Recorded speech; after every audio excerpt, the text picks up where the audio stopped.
Hi, this is Rudy Jones of PalmettoStateBaseball.com. This is the South Carolina College Baseball recap for Tuesday, February the 10th. There were 11 games played involving state teams on Tuesday, and 4 teams picked up their first wins of the season. Let's take a look at what happened. Down in Due West, Erskine scored the final 12 runs of the game and beat Claflin by a score of 13-3 to give co-coaches Scotty Bateman and Jimmy Prince their first win with the Flying Fleet. They are now 1-6. Claflin fell to 3-3. They got a solo homer from Anthony Hardy and a 2-run homer from Devon Whitehead. Down in Columbia, Bob Jones' pitchers struck out 12 batters and beat Columbia International at Miller Field for the first time. Final score was 4-2. The Bruins are now 1-3 on the season. Columbia International fell to 1-2. In Denmark, Jarian Wan, I apologize for not pronouncing his name right, singled, tripled twice, and drove in 6 runs as Voorhees got its first win. They beat Payne by a score of 18-11. That was the first win for first-year coach Bruce Martin. The Tigers are now 1-6. Payne fell to 1-3. Bryce Austin had 4 hits, and Tyrell White, homered for the Tigers. Down in Birmingham,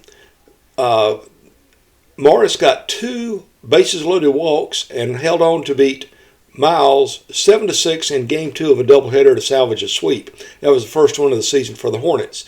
Morris trailed 6-3 going into the 7th inning and got those 4 runs to take the lead. And in Game 1, they were tied with Miles 4-4, but the Miles, the host, got a walk-off single to right field to win that first game by a score of 5-4. Jalen Halley out of Richland Northeast High School had a big day for Morris. He was 5 for 7 with 2 doubles, a steal, a walk, and 3 RBI. So good win for the Hornets. I'm sure the bus ride wasn't too bad. Again, that was first win of the season for Erskine, Bob Jones, Voorhees, and Morris. Good wins for them. Down in Greenwood, Will McClellan had 3 hits and drove in 5 runs, and Lander beat Augusta 14-8. They scored a 7-run 7th inning to take the lead and pulled away from there. The Bearcats are now 6-1. Riley Orr had 4 hits and scored 4 times, and Ethan McAnally doubled and homered to drive in 4 runs. And Francis Marion beat Coker 6-1. The score is 14-3, wiping out an early 3-0 deficit. The 6-1 is now the Patriots' record. Coker fell to 0-5. Down in in Daytona. Let's try Jacksonville. USC Beaufort scored 3 runs in the 7th and 3 in the 8th and pulled away to beat Edward Waters by a score of 12-9. That improved the Sand Sharks record to 3-2 for the season. Edward Waters fell to 4-4. That was the second time that Beaufort had beat Edward Waters in a week. Over in Spartanburg, Tennessee Wesleyan is a powerhouse in NAI, and they showed it today. They scored 8 runs in the first inning, and that's all we ever needed in beating Spartanburg Methodist by a score of 20-7. Tennessee Wesleyan is now 8-0. SMC fell to 4-1. Over in Central, Mars Hill scored 3 runs in the top of the 12th inning and outlasted Southern Wesleyan by a score of 8-5.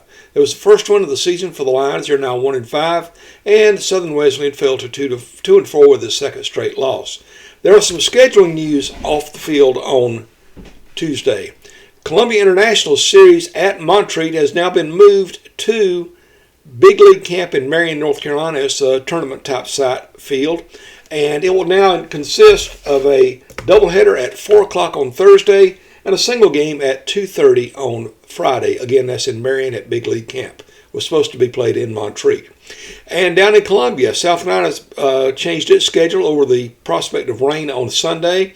The Gamecocks are now open their season against Northern Kentucky with a doubleheader at 1 o'clock on Friday. They've got details about how you swap out the tickets or change your seats between games on the USC website. And then the teams will play a single game at 2 o'clock on Saturday. So Carolina will not play on Sunday, 2 games on Friday. There may be some other schedule changes coming up. Those are the ones I saw. I was away from home for much of the evening, but I'll keep checking, and if I see any more updated schedules for the weekend because of the weather, I will update it at PalmettoStateBaseball.com. How about the schedule for Wednesday? USC Sumter is playing at Robeson Community College at 1 o'clock. USC Aiken goes up to play Erskine at 2 at Greer Field in Due West. USC Lancaster is at Cleveland Community College at 2 o'clock. They'll be playing the Yetis. Denmark Tech is at Daytona Beach Christian for a doubleheader at 3 o'clock. Newberry is at North Greenville for a 3:30 game. The Trailblazers, old nicknames die hard, at least I didn't call them the Mounties. The Trailblazers are 7-0, of course ranked in the top 5 nationally in Division II. Florida Arlington Tech has a 4 o'clock game at Fayetteville Tech, and Southern Wesleyan is at Augusta at 5 o'clock. You can always follow updates on my X or Twitter handle at Palmetto Base. I do complete scores and schedules each day at PalmettoStateBaseball.com. I've added a Facebook group this year. It is called Palmetto State Baseball Group, oddly enough. Look under that under the group headings. I'd love for you to be a member. It's not a private club. It's a public group, and want to involve college baseball fans of all teams in the state and just kind of getting together and talking baseball. I've got a poll on there right now is which of the NCAA Division I teams do you think will win the most games this season? Right now I think Clemson's leading. They've got 5 people that picked them. 3 picked Coastal Carolina to have the most wins, and 1 picked South Carolina. How about getting onto the Facebook page, a Facebook group for Palmetto State Baseball, and let me know who you think is going to win the most games among Division I teams this year. Again, you can always follow my stuff at PalmettoStateBaseball.com. If you have things you want to say to me, email me at RudyJones@PalmettoStateBaseball.com. I'd love to hear from you. I'm just trying to grow the sport of baseball, college baseball in South Carolina. I know that maybe the Division I schools and some of the D2 schools, they don't really need my help, but I just want to try to help them anyway. Some of the other schools don't get a whole lot of publicity, and I try to help them out as best I can. I want to be fair, equal in my coverage. Of course, there's more readership for South Carolina or Clemson than there is for Denmark Tech or Voorhees, and I understand that. But the fans of Voorhees want to read about their team too. Fans of Denmark Tech just the same way.